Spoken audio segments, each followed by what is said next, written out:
All right, so my internet's going bad today, so I'm doing a basic recording and then I'm going to be putting it online probably. But I want to review Guild Wars 2 coming back to the game 2023. You'll notice I've played off and on over the years. I was in college, so I didn't really get to stay in the whole thing. I was an athlete, all that stuff. I came home working a lot, working two jobs, police department, all that stuff. So I have the first couple years playing the game where I was younger and I was able to play. And as most people, they played the story, they got to the end content. I went in and tried every combination of race to class, um, testing racial skills, making builds, all that stuff that no one else really ever seems to do in games. That takes me forever to get off the starting line. But I beat the main story missions so many times. I did the main storyline so many times at the beginning that I burn out on it at some point, and then I did PvP, and I did PvP for a long time until I went to college, and then I kind of stopped, and I kind of got on, couldn't really stay on for as long, right? So my play hours might not be technically as high as everyone else's, but I've been around for pretty much the whole time the game's been out. I tried to make guild content and stuff. I tried to change how players played the game in the past. Um, with guild structure, using guild halls to make kind of political systems, to find ways to bring level 1 players into level 80 zones and have level 80 players and level 1 players be able to play together and not be super boring.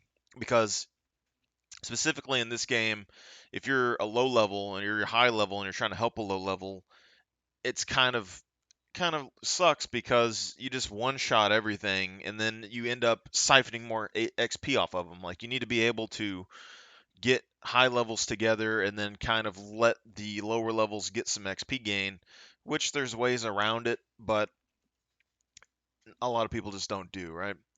So then we try to do new methods of playing the game and stuff, but coming back to the game, I've kind of I kind of see where I was going wrong the first time that I was playing this game. So, to compare this to Guild Wars 1, I liked Guild Wars 1 when I was younger, and I got to kind of put myself back into a young mindset and an older mindset at the same time here. So, when I played Guild Wars 1 back in the day, I played that game for years. It was my main game forever, right? And what kind of happened with this is that back then there wasn't very many free to play games that were like of quality, right? And I only buy games that I see quality and potential in and all of that. So, and a monthly subscription fee just wasn't really feasible for me as a kid. So Guild Wars 1 was like one of the main options of that. The graphics I recall like to me looked better compared to like all the other ones, like they were too cartoony for the most part. And I enjoyed that game for a long time. It had skills that you could, transition in and make thousands of build combinations and stuff. And how Guild Wars 1 kept me involved over the years was basically because it was a very storyline focused driven game. So there was a very direct storyline. There was some stuff that you could find on the sides if you were looking for it, but it wasn't really something that you went out of your way to find. You didn't need to go find anything. Um, and then you would remake characters. I don't think there's that many, like you couldn't get infinite character slots or something. I might be wrong about this, but when you remake character, you delete your character, you make a new one. It didn't take very long to level up and get set up, so you could just keep deleting and remaking new characters. And when you did that, the game kind of got you to explore because you needed to go collect, skills from champions around the map, and you need to collect your armor, so you had to beat story missions and stuff. And since people would, the missions and stuff in the storyline were fairly, like some of them were fairly difficult, you'd end up running into other players, and then you'd have to team up together and kind of deal with each other. to beat content, and then you just kind of stay together because you're like, oh man, we did good that last one. Let's keep going, and that's how you made friends, and that's and I still have friends for this day through Guild Wars One and Discord and all that stuff. It's the same guild members and stuff I was with at the end of Guild Wars One. We still have a Discord and stuff and talk today. And Guild Wars 2, now that I've coming back to it, I'm understanding how I kind of like didn't grasp the game because like the living story, I didn't even understand how that worked when I originally played the game. I didn't like go out of my way to go and find it. The personal storyline was the thing that got me, right? And then I went into PvP. None of the events on the map really interested me. I didn't have any issue, you know, I didn't want to go around and run in circles and kill bandits. I didn't want to go and stand in a mosh pit in front of a big dragon boss and kill it on the open world map because for me like mosh pits just standing in place, which is people standing on top of each other. One, it's not visually appealing, and two, it's just the gameplay is kind of meh every time I do that because it's basically like you're standing in one spot and you kind of rotate around and and the fights aren't really that difficult. Uh, which is why like I tried to change the game when I played, and it was very difficult. But eventually, I ended up finding people that were willing to do the things with me, which mainly was warrior groups, moving new players into more experienced zones to try and farm XP, so higher levels didn't one-shot them. Made personal quest lines for people in the guild so that they could go and earn their armor and ranking and titles and stuff. So Guild Wars 2 has a very kind of pliable system to where you can actually make and implement your own thing. And then when you go through like the personal storyline, it might not be like the best like storyline in the world, but it kind of tells you how to run a guild, sort of. Like the personal storyline basically is like, hey, this is what you got to do to kind of lead people and get them to do stuff. So when you start thinking about it, you're like, okay, maybe it's kind of like teaching you a little bit about running a guild and stuff. But I think how Guild Wars 2 operates compared to Guild Wars 1 is that the storyline is a lot easier, a lot simpler. The lines and stuff aren't really as, flushed out, but Guild Wars 1's like story wasn't perfect either. And when you're younger, you can kind of fill in the gaps, and as you get older, you kind of see things. But from what I've gathered, Guild Wars 2's storyline gives you the tools that you need to kind of understand how to do the open world events. It gives you kind of a basic storyline to go with. And then Guild Wars 2 doesn't have things to where you go and capture skills out in the world like Guild Wars 1 does. Um, it has items that you could collect, cosmetics or mounts and stuff out there if you're interested in that. But the storyline, if you want more information, you need to start branching out and you actually got to start thinking about what you're trying to find and do and piece the puzzle together. And I think that is kind of more appealing now that I come back to the game and realize that's sort of something that's going on is that in Guild Wars 1, the storyline was kind of given to you and you needed to work hard to get all your skills and your champion stuff set up and everything. In Guild Wars 2, the storyline really isn't that hard, but you got to work harder to kind of branch out and find the missing story pieces. And also, Guild Wars 2 is kind of it's we knew it was trying new stuff when it came out, right? We knew it was trying to break some boundaries and things. We knew there's going to be some rough patches. And I don't think they fully flushed their storyline all the way out yet. I think they're gonna keep applying what they do and then come back and kind of revamp the story and like add a little few details here and there. And I can live with that. I think that's fine. Um, but when I compare this game to other ones, okay, I know this is gonna sound kind of cheesy, but graphics and stuff, looks wise, it's still really good. Okay, their storyline, fully voice acted, animations, cutscenes, stuff that takes a lot more time and things to do, right? So comparing that to other games, I can give them a pass for storyline stuff, even if it's not perfect, because they're putting all the extra time to put quality in there, even if the lines and stuff aren't necessarily flushed out and stuff. What you got to look at is the bigger picture of if the game keeps going.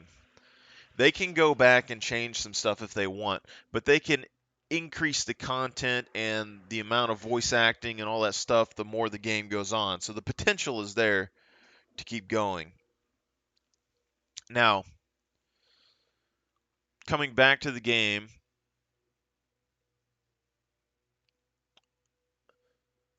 I have more interest in the storyline. Okay, I've forgotten most like bits and pieces of the story. I got the overall concept because I've did the overall story throughout the game, but I haven't had a full grasp on all the minor details until I kind of went into it. So when you play Guild Wars 2, really what it is that each zone has bits of a story that you kind of need to piece together for the overall thing on the map. And then you have the ability to do whatever you want. It might be more difficult for you to find people that are willing to do what you want to do, but you can do it.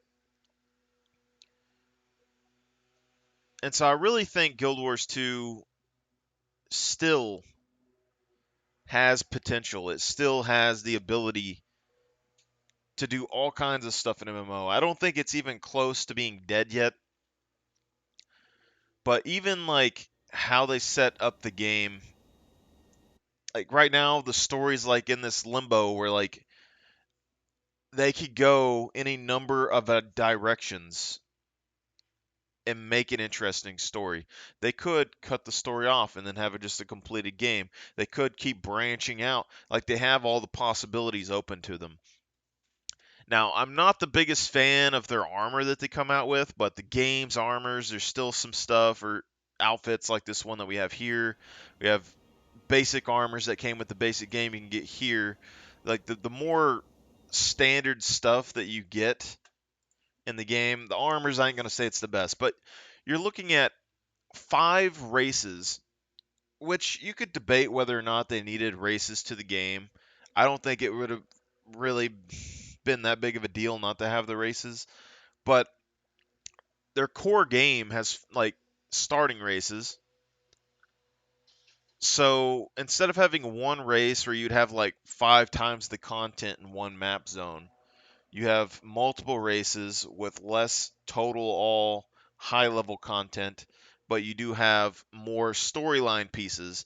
And I think as time has progressed, they are kind of implementing more and more of your personal storyline choices into um, the story. Like there's stuff that I didn't catch with the starting stuff before that I kind of am now, such as like Asuran. You can like go in as an Asura, select a certain quest line, and it connects you towards like the Aether Blades, right?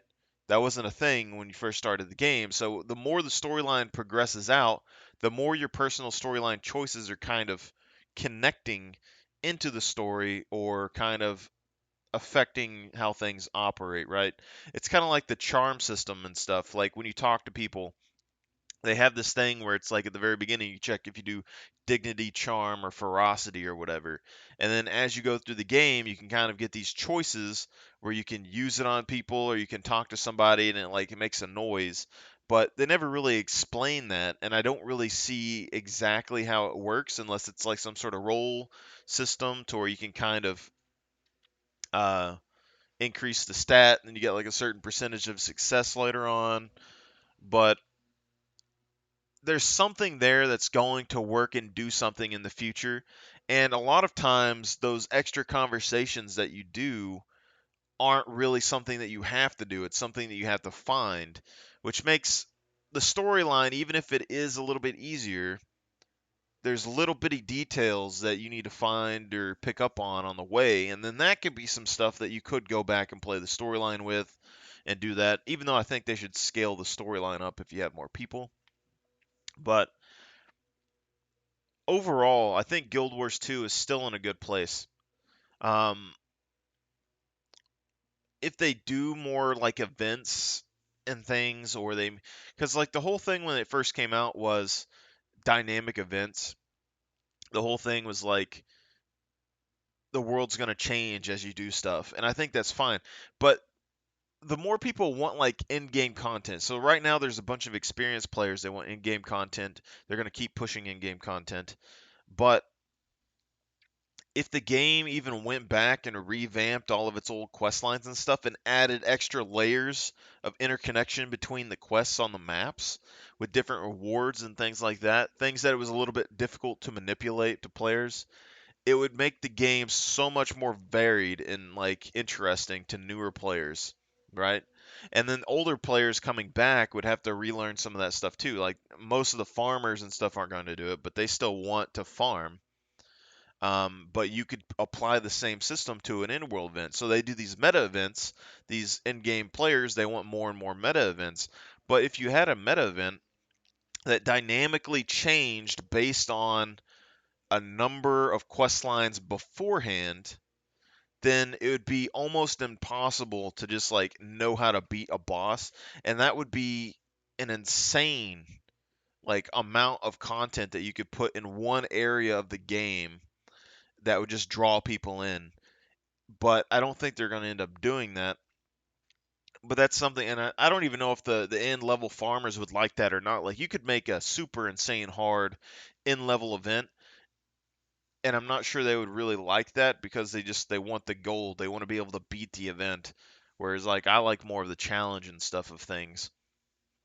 But overall, like it seems like I hate Guild Wars when I'm playing the game, but it's not that at all. It's literally everything about Guild Wars is pretty darn good. Like there's a few nitpicks here and there, but overall the game is quality.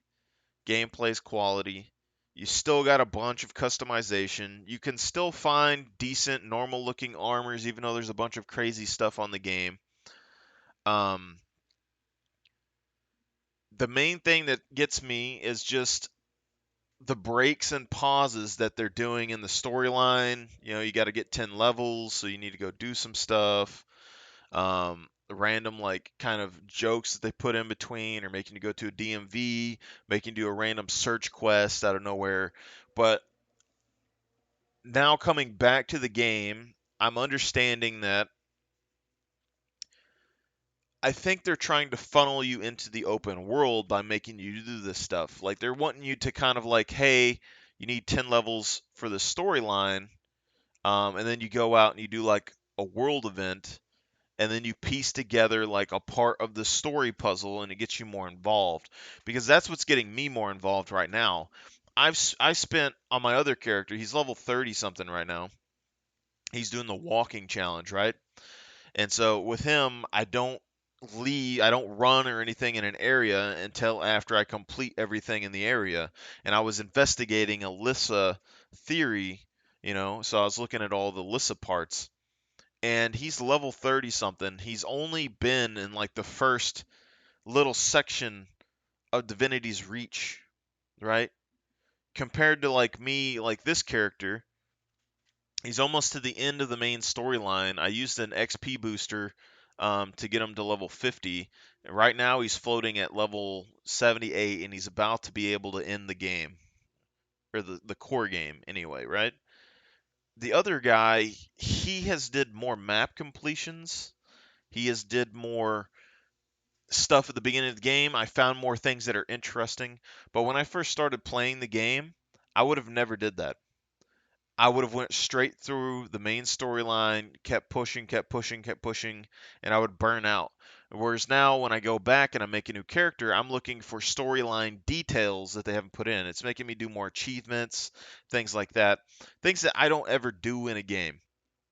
So I think Guild Wars 2, even though like the systems might not be 100% flushed out, there is really like a good drive here for players playing the game to kind of get into branches of things that they've never did before. So like if you're a storyline player, the storyline is kind of teaching you some of the basic mechanics of bosses for world events. The world events are some of like the basic places that you go to get more powerful gear.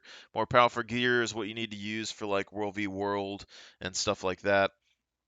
But like branching out and getting the story, like getting people involved in the world through lore and content outside of the storyline is something that I would have never really did in the past. I wouldn't have really paid attention to it because for me, like before, if it wasn't like something cosmetically that I wanted on a specific character or something mainly driven to the specific storyline, it probably just wasn't going to happen. So for 2023, I think Guild Wars 2 is still going strong.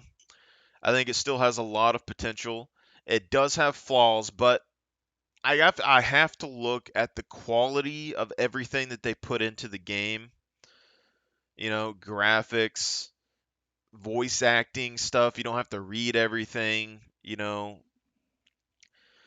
there's a lot of things that are kind of like ease of life and like nice qualities to have in a game that they've really put the time into do, which means that it's going to take a little bit more time to get everything the way that you want it in game. And I think they're on their way to doing that. They've managed to stay together through a pretty rough part of the last few years.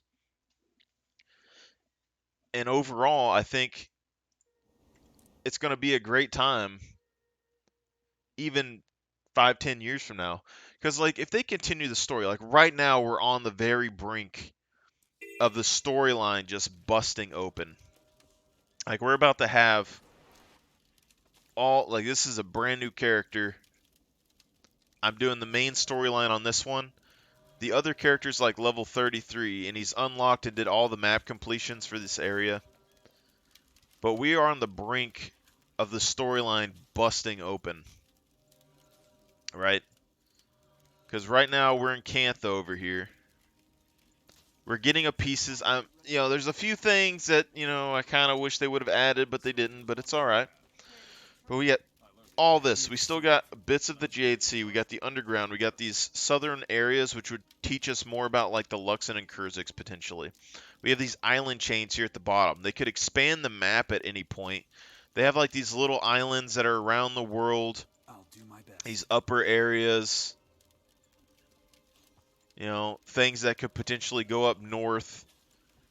Little islands over here on the side, this big continent that could potentially be here. They can zoom this map out as much as they want. They have all the potential for ocean or underwater content and stuff out here in the water if they wanted.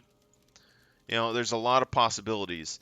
And then even going past the Dragon storyline arc right now and into the God arc, even if they make Lissa good, which I'm still kind of on the fence. I think potentially she's bad, and we're gonna have a Dwayna, Grinth, Melandrew, and Lissa conflict going on because Grinth is Dwayna's son and like, all that. So I think Lissa's potentially a bad, like kind of Loki type figure that is kind of fueling things. I think that'd be an interesting way to end that off.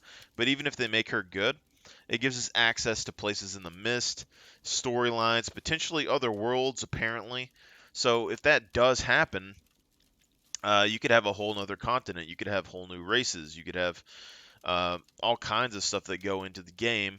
And I'm not trying to hype anyone up for it because there's a lot of streamers that'll like when a new patch comes out, like when Cantha comes out, they'll go in and like bring in Guild Wars 1 lore and stuff and kind of say specific things and hype people up because they're like, oh man, this is going to be amazing and great. Well, the real reality is that yes, it's going to be a good thing, but most likely they're not going to have every specific expansion fully flushed out by the time you do that. Like you can come back and add more stuff to it later, and I think it'd be perfectly fine. So overall, I think the game still has a lot of potential. And as coming back as a new player, when you kind of haven't played in a long time and you're going to redo the storyline, like all these end game players that never remake another character, and they come over here and they're just doing in game content for like 10 years, and all they've been doing is setting in the in game content, farming gold. When you come back and you start a new character and you don't remember the whole storyline and you forget some of the things that annoyed you in the past, look at the content, man. Like multiple map zones with hidden lore and stuff inside of them, hidden little funny things. You got hours and hours and hours of content all through here, all through here. The dungeons, Crystal Desert stuff. You got all the Joko stuff. This all through here. Then like now we have all the Cantha stuff all through here. Like imagine you play this game for another 10 years, right? Like over the years, how much stuff have they added? I don't remember exactly. They had Heart of Thorns stuff added. They had Path of Fire stuff added. Um, to Ruins of Ore and all that was in the first game. I think there's 3 or 4 expansions, but they've added a lot. Like they added all this stuff in the past, right? So if each expansion is adding like a huge thing like this, and it's been, was it? It has to be like 10 years, 11 years, something like that. And we've gotten basically whole new map continents that are kind of similar to like at least half of the original core map a piece. In another 10 years, you're going to have another like 3 zones. And then you make a new character after 20 years and relive this stuff. Like all they have to do is like go back and like kind of change. If they go back and change like a little bit of anything in the original game and starting zones to just kind of like freshen it up, I mean, you're gonna have another 20 plus years of playtime on that. And I think that's pretty interesting. Just like for an MMO in general. Like yeah, like and Guild Wars 2 also like you can play other games. It's not an MMO that you got to suck your life into like your whole like all your time. Like, you can come back. You can like nowadays you can spend money on it, but you can come back and you can play and you'll probably be fine. You don't require any of the best stuff unless you're like in the super intense meta groups at the very end game, which annoy the hell out of me. I don't like the meta groups at all. You don't need to kill something every time, you know. But there's so much potential here. And then like if they add more realms, new worlds, if they even more storyline, it's just gonna keep going, man. And you're not gonna find like as much quality, I think, in this like flexibility in your gameplay. You know, the nice graphics, the kind of world that you're in here. Like I'm not drawn in by all of this as much as I would be in the past, but I know in Guild Wars 1, when I was towards the end of my game time there, I was gonna leave the game, and then I met some new people, and I ended up staying and having a great time, and I just sat around bonfires and stuff like this, and turned into bunny tonics and run around and had a good time. And then you'd meet some new players, and you just kind of help them through the game and stuff, and you'd be fine.